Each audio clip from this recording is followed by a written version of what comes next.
bitahiyatil Islam, tahiyat ahlil jannah. Assalamualaikum warahmatullahi wabarakatuh.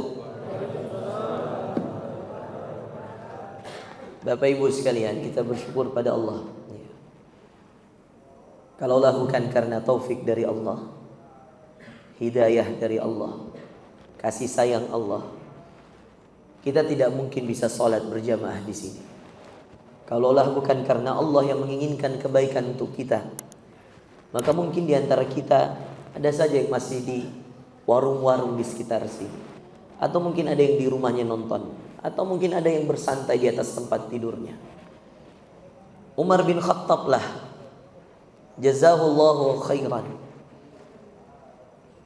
yang menjadikan tarawih ini hidup di masjid-masjid. Karena di zaman Nabi SAW pun, Nabi keluar cuma 4 hari berjamaah bersama para sahabat. Lalu setelah itu Nabi salat tarawih di rumahnya sendiri. Khawatir, takut, jika Nabi keluar 30 hari lamanya, beliau takut ada di antara para sahabat yang menjadikan tarawih ini naik ke derajat wajib.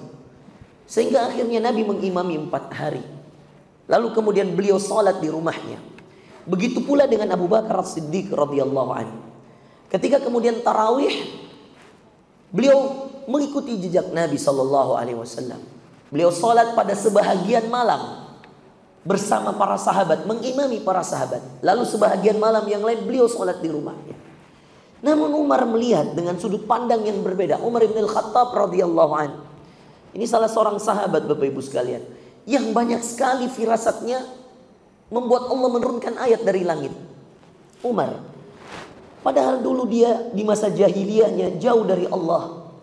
Umar bin Khattab padahal dulu ingin membunuh Nabi. Umar bin Khattab tidak ada yang menyangka bahwa kuburannya berada di samping Nabi hari ini.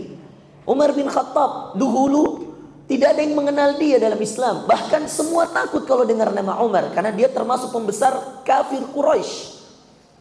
Tapi lihat saudara sekalian, kalau ada yang ingin berubah, kalau ada yang ingin masuk pada sesuatu yang lebih baik, lupakan masa lalumu, tatap yang sisa yang ada dalam hidupmu.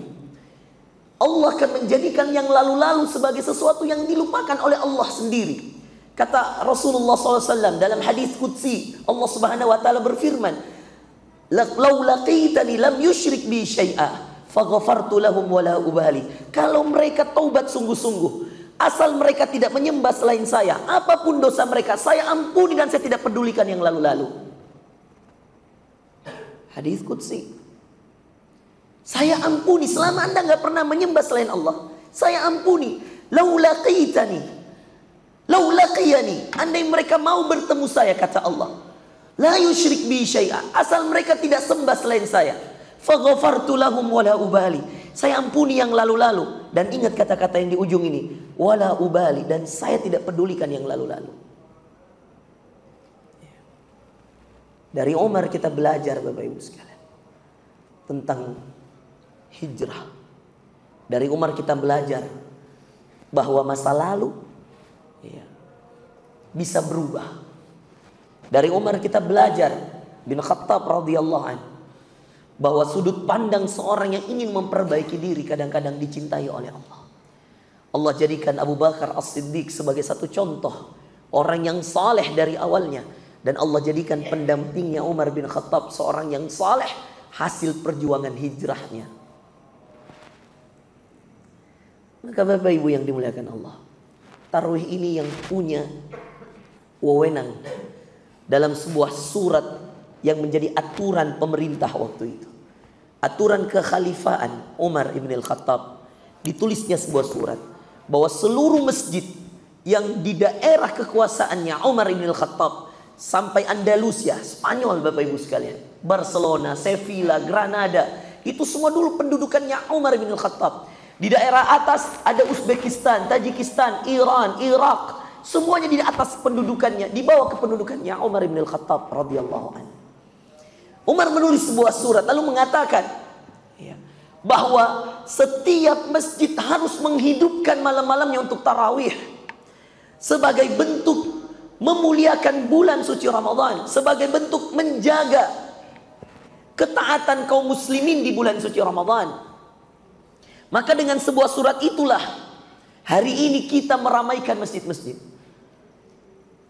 Akhirnya semua masjid hidup 30 hari 30 malam Bapak Ibu sekalian. Semua masjid di seluruh negara. Anda ke Mekah ada tarwih, Anda ke Abu Dhabi ada tarwih, ada ke Istanbul ada tarwih. Seluruh negara hari ini teman-teman. Berkat jasa kepemimpinan seorang yang dulu mantan pembunuh, Pak. Umar bin Khattab radhiyallahu anhu. Pada malam bulan-bulan Ramadan ini, saudara sekalian, suatu ketika Ali bin Abi Thalib, ya, ini nggak apa-apa saya belakangi sebagian ya. Pada suatu malam teman-teman, Ali bin Abi Thalib keliling di masa pemimpinan dia. Setelah Abu Bakar wafat, dilanjutkan Umar. Setelah Umar wafat, dilanjutkan Utsman.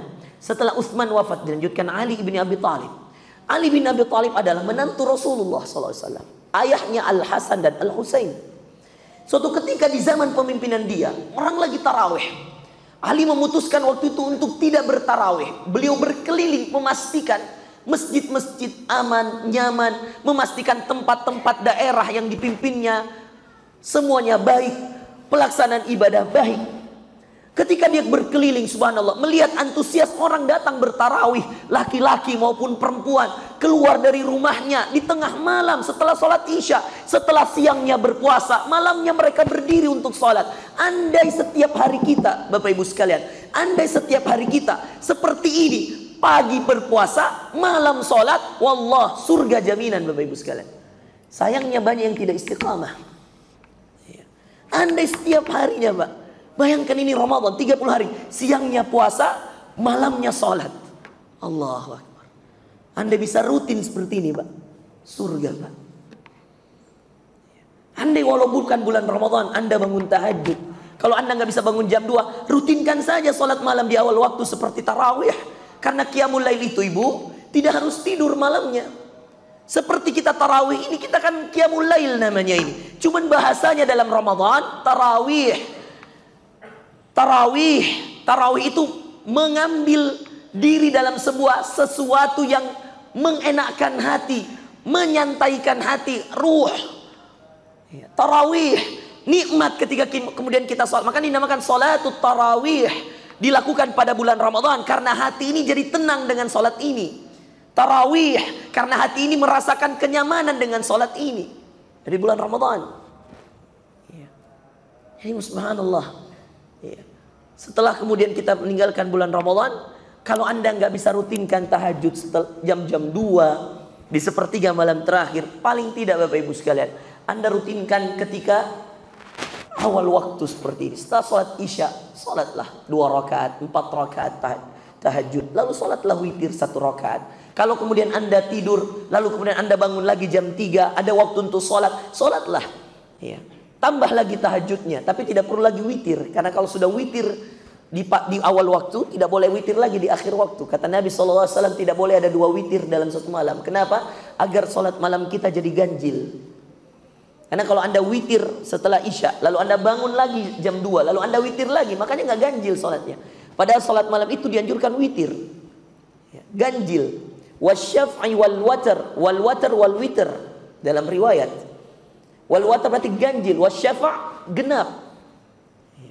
Makanya sholat siang hari genap, sholat malam hari ganjil.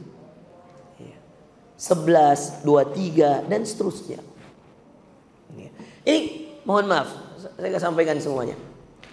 Nanti kalau 10 hari terakhir harus pintar-pintar melihat bagaimana cara sholat malam.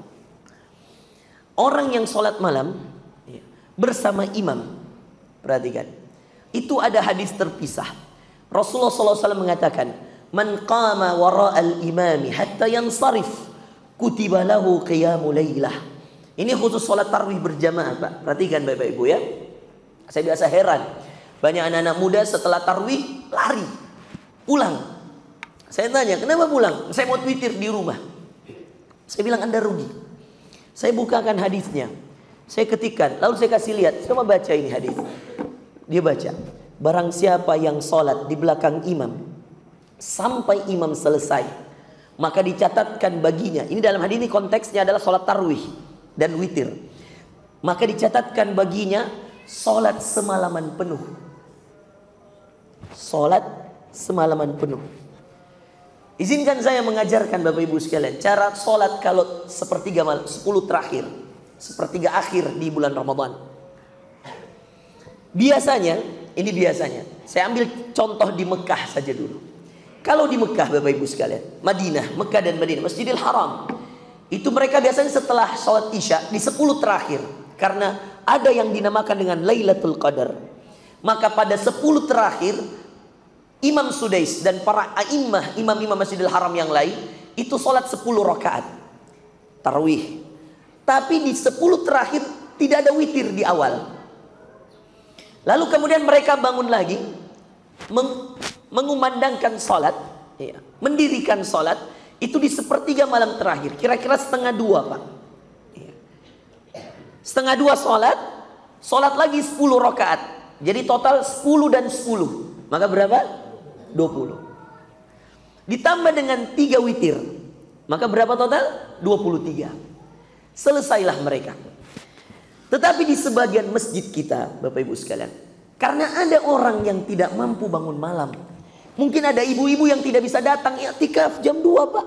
Dia harus siapkan makanan untuk anaknya untuk berpuasa. Maka subhanallah di masjid kita, ya, itu 10 malam terakhir ada witir di awal. Nanti ada lagi witir di akhir, tapi beda imam. Bisa dipahami? Imam witir pertama berbeda dengan imam witir di sepertiga malam terakhir. Maka bagaimana caranya Ustaz? Kalau saya mau ikut dua-duanya Ustaz, caranya sederhana. Anda tinggal pilih mau witir di awal atau mau witir di akhir. Kalau Anda beriktikaf di masjid, Anda tidur di masjid, dan insya Allah Anda pasti bangun kalau Anda tidur di masjid, maka pilihlah i'tikaf. Karena Anda beriktikaf, pilihlah witir di akhir, karena Anda pasti bangun Pak. Yang masalah ibu-ibu, kalau Anda sudah tidak ikutlah belakang imam di witir di awal, lalu kemudian Anda juga tidak bangun di akhir, ini masalah. Bangun ya Ustadz, bangun ya. Tak kalanya tidur, iya, azan subuh baru bangun. Padahal malam 21, malam 25, wah itu malam-malam Lailatul Qadar Bu. Berhenti nonton sinetron Bu. Itu yang bikin susah orang bangun.